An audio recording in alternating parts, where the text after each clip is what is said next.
Chapter 1. The Algorithm and the Guillotine. The rain in New Seattle never stopped anymore. It wasn't real rain, just a chemical drizzle that slicked the streets and washed the neon down the gutters. Up on level 60, the towers hummed with light. You could almost hear the money breathing. Inside those towers, no one really worked, not in the human sense. They watched it work. The core. The core didn't sleep, didn't eat, didn't need weekends or raises. It decided who got hired, who got fed, and who disappeared from the payroll before breakfast. They called it rational management.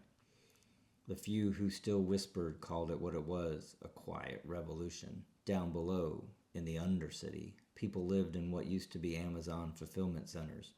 10,000 square feet of history converted into apartments by 10 by 10.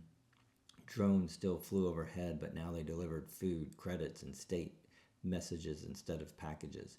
Every time one passed, the walls hummed with a phrase stenciled in light. Efficiency is freedom. That was the motto now, the one the council printed after they replaced Congress with an algorithmic assembly. A handful of trillionaires hiding behind the data models told the machines what fairness looked like, and the machines believed them. History books had a name for this kind of order: concentration. Once in France, the nobles built palaces while the people baked mud into bread. Now, in the digital age, the palaces were cloud servers and the nobles wore hoodies and biometric rings.